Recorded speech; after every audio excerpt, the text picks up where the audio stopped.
All right, welcome back, everyone. Ready for another deep dive? Always ready to dive in. Awesome. Today, we're tackling a classic, How to Win Friends and Influence People by Dale Carnegie. Oh, that's a good one.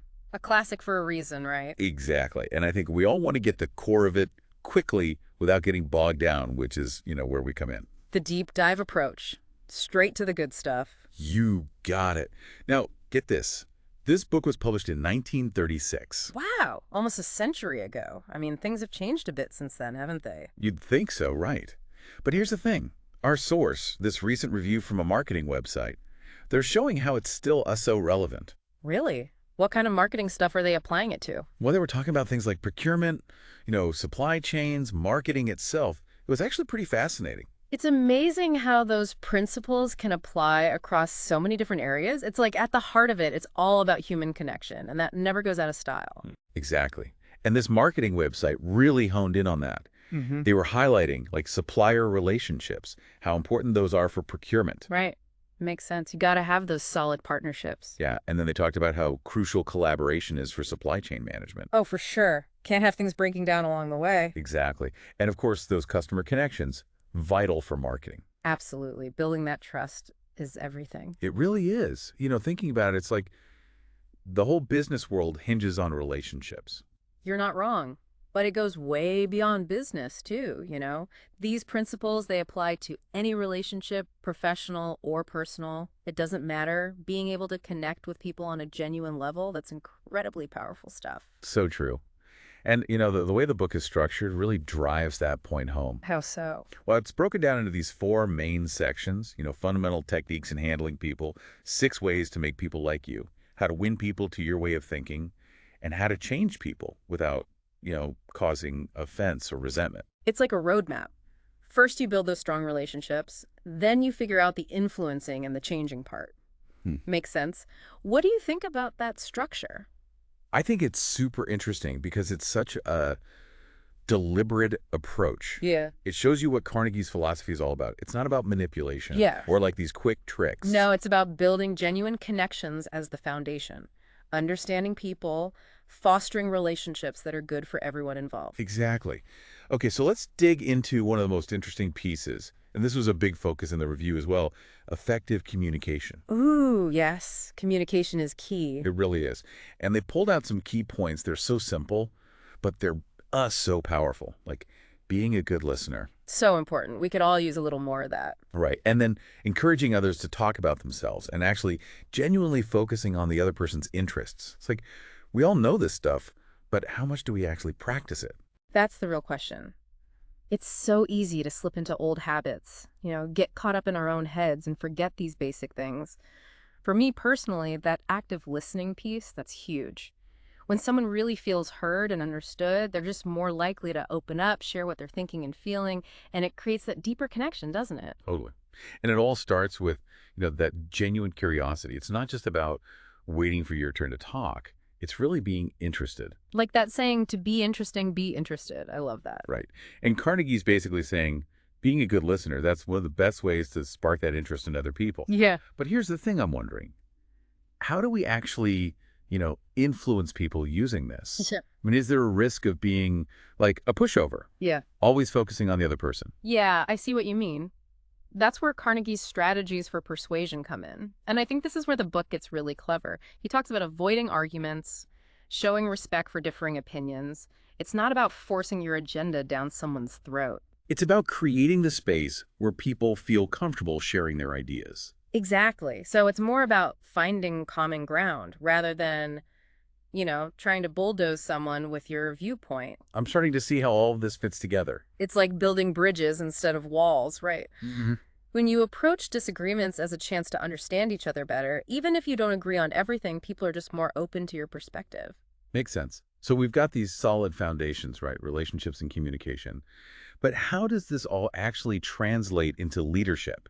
How do you inspire people to follow you using these principles? Well, Carnegie was all about inspiration over authority. He believed in sincere appreciation, giving credit where it's due and offering constructive feedback. So less about barking orders and more about guiding and inspiring people. Exactly. Helping your team reach their full potential. It's like He was way ahead of his time with that leadership style. Mm. It's what we see today with all these modern leadership styles, focusing on empowerment and collaboration and creating a positive work environment. You're absolutely right. And you know what's really cool is the review we're looking at, they highlight how these principles go way beyond the office. It's not just about business. They talk about things like empathy, humility, a positive attitude, all these things that are just as important in our personal lives. It's like personal development gold.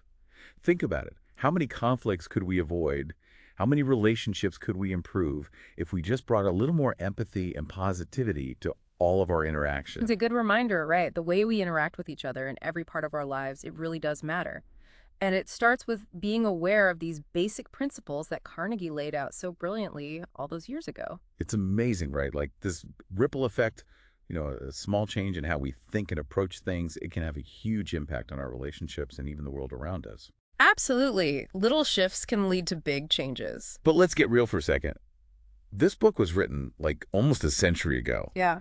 Don't some of these ideas feel, I don't know, maybe a bit outdated? Yeah. Especially now, in this crazy, fast-paced digital world we're living in. Yeah, that's a good point.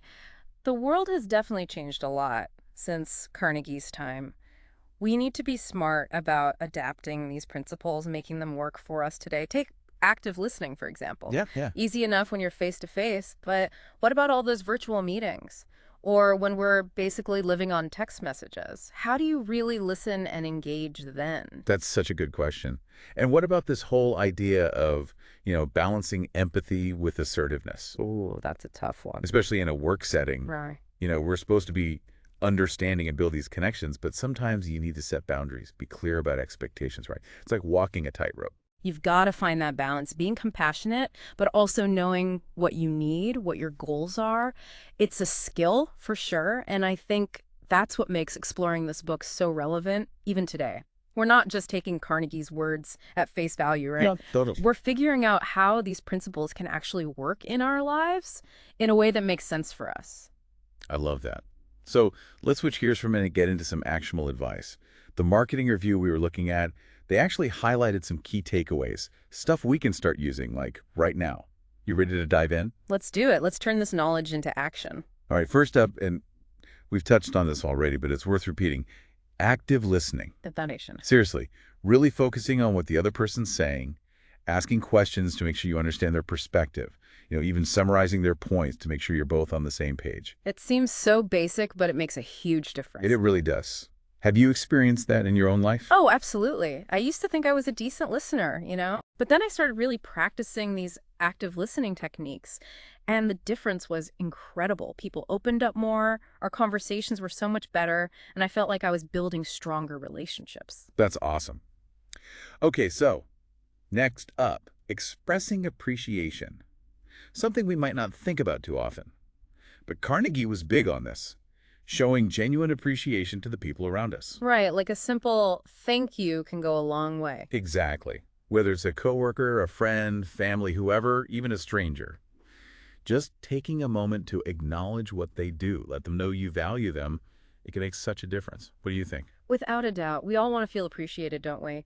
A sincere compliment or a thank you can really brighten someone's day, and it strengthens your connection with them. So true. It's like that saying, people might forget what you said, but they'll never forget how you made them feel. Powerful stuff. Okay, so what's next on our list of action items? Well, we've got the communication piece, the appreciation. Now let's talk about disagreements.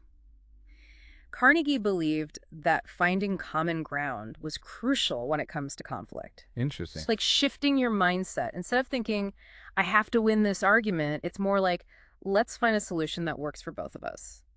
Have you ever tried that approach? I have, and it's crazy how much it can de-escalate things. Uh, I used to get so caught up in being right, but when I started focusing on really understanding the other person's side and finding areas where we actually agreed, it changed everything. It's not about giving up your own values or anything. No, But it's about creating that environment where you can work together instead of battling it out. exactly. It's not about one person winning and the other losing. It's about, like, a win-win, a solution that works for everyone involved. Exactly. Sometimes it means meeting in the middle, being willing to compromise. Okay, so we've got active listening, expressing appreciation, finding common ground. What else can we add to our toolkit? Let's talk about feedback. Specifically, constructive feedback, another area where Carnegie's ideas are so helpful. Okay, yeah, feedback can be tricky. He was all about positive reinforcement, but he also knew that giving feedback in the right way could help people grow and improve. It's not about criticizing or tearing someone down, but about guidance, support, encouragement. It's about focusing on solutions, not just problems, right? And focusing on someone's strengths while also pointing out areas where they could get even better. I love that. It reminds me of that quote, feedback is the breakfast of champions. Perfect. It's about seeing feedback as a chance to grow and develop, not as a personal attack. Makes sense. All right, so we've covered a lot. Active listening, expressing appreciation, finding common ground, and giving constructive feedback. These are all such valuable skills that can really make a difference in our relationships, our lives. But let's be real, putting these principles into practice, it takes effort, right? It's not always easy to, like, be the bigger person, to listen when you want to talk, to find that common ground when you feel strongly about something. You're so right. It takes time, it takes effort. It's a journey, not a destination. But honestly, every step you take towards better communication, better relationships, it's worth it. Totally agree. So what does all of this mean for our listener? We've explored some of these key principles, how they can apply today. We talked about connection, communication, building those strong, positive relationships. How do we wrap this all up in a way that's meaningful? Well, I think the biggest takeaway is this. Even though Carnegie wrote this book ages ago, what he understood about people, it's still true today. People want to connect, they want to be understood, they want to be appreciated, Yeah. and they respond to kindness and respect. It's that simple. And when you bring that mindset to your interactions, amazing things can happen. Beautifully said. It's like that golden rule, right? Treat others the way you want to be treated. Exactly. And it's not just about being nice. It's about understanding that everyone, no matter who they are, what they believe, wants to feel valued and respected. And when you start from that place, you open the door to these incredible connections, conversations that actually go somewhere, and relationships that are truly fulfilling. I love that. And I think it's a perfect note to end on. So as we wrap up our deep dive into how to win friends and influence people, I want to leave you with a challenge, something to really put these ideas into action. You know what I mean? Oh, yeah. I'm intrigued. Okay, so think about one relationship in your life, just one, that you want to improve. It could be at work, at home, anywhere, really. Okay. Now pick one principle from Carnegie's book. Anything we talked about today, active listening, expressing appreciation, finding common ground, any of that. Okay, got it. Now here's the challenge. What's one small change you could make this week inspired by that principle that could have a real impact on that relationship? I like it. So it doesn't have to be some big grand gesture, right? No, not at all. Just like a conscious shift in how you're approaching things. Those little things, those daily choices we make that really shape our relationships and our lives. Honestly, sometimes the simplest actions have the biggest impact. Couldn't have said it better myself. Well, folks, that's all for today's deep dive. Thanks for joining us. And remember, keep those connections strong. Keep those conversations going. And never stop learning. And never underestimate the power of a genuine smile and a listening ear. Until next time, stay curious.